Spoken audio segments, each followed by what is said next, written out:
എന്താ പറയാ കേൾക്കാമോ? ഇതിൽ കൂടുതൽ ശബ്ദമില്ല. ചപ്പൽ ചാലഞ്ച് ആണ് ഗെയിം. ഈ ഗെയിമിനെ കുറിച്ചിട്ട് കുറച്ച് റൂൾസ് പറയാം.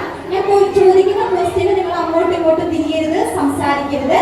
ചപ്പൽ ചാലഞ്ച് എന്ന് പറയുമ്പോൾ തന്നെ നിങ്ങൾക്ക് അറിയാം, ചപ്പല് നമ്മുടെ കാലിന്റെ ചെരുപ്പ് ഊരിയിട്ടുള്ള ഒരു ഗെയിമാണ്. ഞാൻ ചോദിക്കുന്ന ക്വസ്റ്റ്യന്റെ ആൻസർ ജിനോജ് ആണെങ്കിൽ ജിനോജിന്റെ ചെരുപ്പ് പോക്കുക.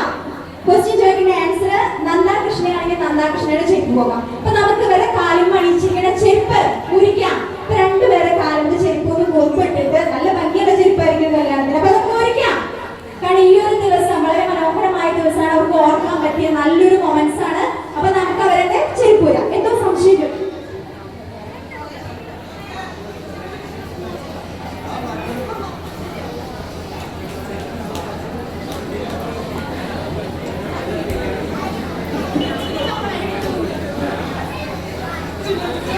എന്തായാലും നന്ദാകൃഷ്ണക്ക് ഗെയിം ഏകദേശം മനസ്സിലായി. ഒരാൾ ചെരുപ്പൊക്കെ പൊടിയൊക്കെ തട്ടി കയ്യിൽ വെച്ചിട്ടുണ്ട്. കൈ പിടിക്കാൻ ബുദ്ധിമുട്ടുണ്ടെങ്കിൽ താഴ്ത്തി വെച്ചാലും മതി. ക്വസ്റ്റ്യന്റെ ആൻസർ ചോദിക്കുമ്പോൾ പൊക്കിയാൽ മതി. അപ്പൊ മനസ്സിലായില്ലേ? അതൊക്കെ കണ്ടുള്ളതാണ്. അപ്പൊ നമുക്ക് ക്വസ്റ്റ്യൻസ് ചോദിക്കാം. നിങ്ങൾ റെഡിയല്ലേ? ഉഷാറല്ലേ? ഓക്കെ. ഫസ്റ്റത്തെ ക്വസ്റ്റ്യൻ ഇച്ചിരി പൈങ്കിളിയാണ്. ആരും അങ്ങോട്ടും ഇങ്ങോട്ടും നോക്കണ്ട. ഇതിലെ ആൻസർ പറയുന്നത് നിങ്ങൾ ശ്രദ്ധിക്കുക. കാരണം വിവാഹം കഴിഞ്ഞു കഴിഞ്ഞാൽ ഇതിൽ എന്തെങ്കിലും മാറ്റണമെന്ന് നിങ്ങൾ വേണം ശ്രദ്ധിക്കാൻ. അപ്പൊ നിങ്ങളാണ് ഈ ക്വസ്റ്റ്യൻസിന്റെ സാക്ഷികൾ. അപ്പൊ ഓക്കെ, ഫസ്റ്റ് ക്വസ്റ്റ്യനിലേക്ക് എടുക്കാം. ആരാണ് ആദ്യം ഐ ലവ് യു എന്ന് പറഞ്ഞത്? കാരണം ഉറപ്പിച്ചിട്ട് കുറച്ച് കാലമായിട്ട് ഫോണ് വിളിച്ചു തുടങ്ങിയിട്ടുണ്ട്. പൊക്കുക. ആരാണ് ഐ ലവ് യു പറഞ്ഞവരെ ചെരുപ്പം പൊക്കുക. നോക്കിക്കോട്ടാ. പൊക്കുക. കയ്യടി കൊടുത്തേ. ജിനോജയെ വളരെ നന്നായി പൊക്കിക്കോ. കാരണം ഇനി ഇടയ്ക്കിടയ്ക്ക് കയ്യൊക്കെ പൊക്കാനുള്ളതാണ്. Okay, set. അപ്പൊ ഈ ഫസ്റ്റത്തെ ക്വസ്റ്റ്യനിൽ ഇവരുടെ പൊരുത്തം വളരെ നല്ല പൊരുത്തായി. രണ്ടുപേരും നല്ല ശരിയായ ഉത്തരാണ്. ഒരു വലിയ കൈയ്യടി കൊടുത്തേ ഫസ്റ്റ് ക്വസ്റ്റ്യന്. നെക്സ്റ്റ്, ആരാണ് ഇതിൽ വഴക്കാളി? ഏറ്റവും കൂടുതൽ തല്ലുകൊടുക്കുന്നത് ആരാണ്? Very good. രണ്ടാമത്തെ ആൻസർ ശരിയായിരിക്കുകയാണ്. നെക്സ്റ്റ് ക്വസ്റ്റ്യൻ, വഴക്കിട്ടാൽ ചിലപ്പോൾ വഴക്കിടുന്നവരായിരിക്കില്ല സോറി പറയാ. വഴക്കിട്ട് കഴിഞ്ഞാൽ ആരാണ് ആദ്യം സോറി? സോറി മോനെ, സോറി മോനെ എന്നൊക്കെ ആര് പറയാ? അതാണ്. എത്രയൊക്കെ പെണ്ണുങ്ങൾ വഴക്കിട്ടാലും അതൊന്ന് സെറ്റ് ആവണമെങ്കിൽ നമ്മുടെ ആളുകൾ തന്നെ മുൻകൈ എടുക്കണം. Okay, super. അപ്പൊ ഒരു വലിയ കൈയ്യടി കൊടുത്താൽ ഒരു ഉഷാറാക്ക്. ഒരു ഉഷാറില്ലെന്ന് കിട്ടും. ഓക്കെ, അതാണ്. അടുത്ത ക്വസ്റ്റ്യനിലേക്ക് കിടക്കാം. നമ്മൾ ഫോൺ വിളിച്ചു കൊടുക്കുമ്പോ ചൊല്ലുമ്പോഴൊക്കെ ഇച്ചിരി പാട്ടൊക്കെ പാടി കൊടുക്കും. അപ്പൊ നമ്മുടെ നന്ദകൃഷ്ണയ്ക്ക് ജിനോജ് പാടിക്കൊടുത്ത ആദ്യത്തെ പാട്ട്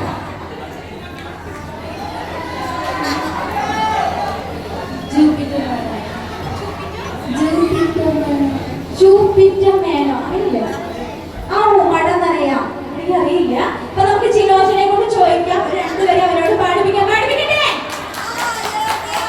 ജിനോജ്, പാടിക്കാം.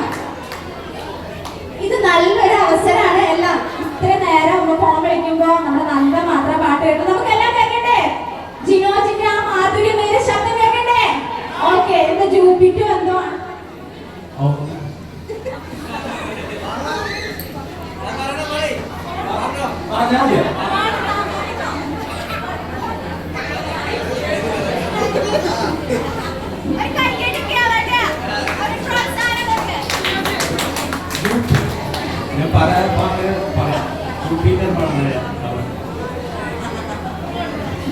മോശാണ്. കാരണം അവൻ പറയുന്നത് അങ്ങനെ പിന്റെ പാട്ട് നിങ്ങൾ കേൾക്കണ്ട, എന്റെ പെണ്ണ് മാത്രം കേട്ടാ മതി. ആ നല്ലൊരു ഇതാണ്.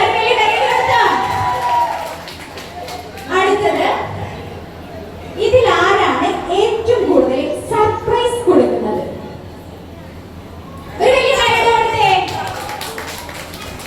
അപ്പൊ ഇത്രയും ചോദിച്ചു, 5 ക്വസ്റ്റ്യൻ ചോദിച്ചു തോന്നുന്നു. ആ 5 ക്വസ്റ്റ്യന്റെ ആൻസർ ഇവർ നല്ല പൊരുത്തത്തോടു കൂടി രണ്ടുപേരും കറക്റ്റ് ആയി പറഞ്ഞതിൽ ഒരിക്കൽ കൂടി ഒരു വലിയ കൈയ്യടി കൊടുക്കാം. അടുത്തത്, ഏറ്റവും നന്നായി ഫുഡ് കഴിക്കുന്നത് ആരാണ്?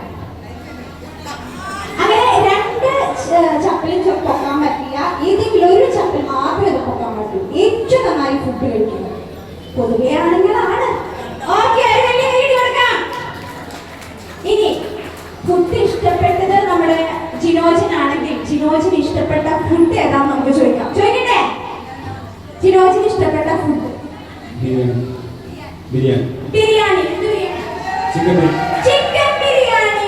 ഓക്കെ, നമുക്കിന്ന് ചിക്കനും റൈസും ഒക്കെ തന്നതിൽ ഒത്തിരി സന്തോഷം. അപ്പൊ ഈ നന്ദകൃഷ്ണയുടെ അമ്മ അച്ഛനുണ്ടെങ്കിൽ ഒന്ന് കൈ പോക്കോ. നന്ദകൃഷ്ണന്റെ അച്ഛൻ അമ്മയോടെ ഉണ്ടോ? എവിടെ ഇല്ലേ? ഭക്ഷണം കഴിക്കാനോ? അപ്പൊ അവരോടൊരു ക്വസ്റ്റ്യൻ ചോദിക്കായിരുന്നു. നന്ദയ്ക്ക് നന്നായി ഫുഡ് അറിയോന്ന് ചോദിക്കാനായിരുന്നു. എന്തായാലും ചിക്കൻ ബിരിയാണി നമ്മുടെ ജിനോജിന് ഇഷ്ടമുള്ള കാരണം ചിക്കൻ ബിരിയാണി എങ്ങനെ ഉണ്ടാക്കാമെന്ന് നമുക്ക് നന്ദയോടൊന്ന് ചോദിക്കാം. ഓക്കെ, നന്ദ ഉണ്ടാക്കാൻ അറിയില്ലെങ്കിലും അതിന്റെ ഇൻഗ്രീഡിയൻസ് ഒന്ന് പറഞ്ഞാൽ മതി. ചിക്കൻ വേണം, അരി വേണം, അരിപ്പ് വേണം, പൗഡർ വേണം, അരിപ്പ് വേണം, ചിക്കൻ മസാല വേണം, ഉള്ളി വേണം, തക്കാളി വേണം, വെള്ളം വേണം. എന്തായാലും ഇൻഗ്രീഡിയൻസ് അപ്പൊ തൽക്കാലം ഇപ്പൊ നമ്മുടെ നന്ദകൃഷ്ണ കഴിച്ചിട്ടുണ്ടാക്കുന്ന ഫുഡൊക്കെ നമ്മുടെ ജിനോജിന് കഴിക്കാം അല്ലേ? അപ്പൊ അടിപൊളിയാണ്. അപ്പൊ എന്തായാലും ഞാൻ ഒരുപാട് ക്വസ്റ്റ്യൻസ് ചോദിച്ചിട്ട് നിങ്ങളെ ബോറടിപ്പിക്കുന്നില്ല. ഇത്രയും വളരെ ഗംഭീരമായ ഗെയിമിനെ അവരെ സപ്പോർട്ട് ചെയ്ത് എനിക്ക് സപ്പോർട്ട് തന്നു, നിങ്ങൾക്കും സപ്പോർട്ട് തന്നു. ഒരു വലിയ കൈയുടെ കൊടുക്കാം ഈ പുതിയ ദമ്പതിമാർക്ക് വേണ്ടിയിട്ട്.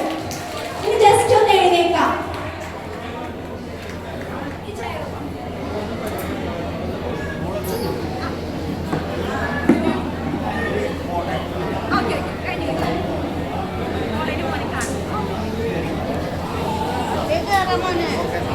അപ്പൊ ഈ ഫോട്ടോ സെക്ഷൻ ആണ്. അപ്പൊ ഞാനത് തൽക്കാലം അവസാനിപ്പിക്കുകയാണ്.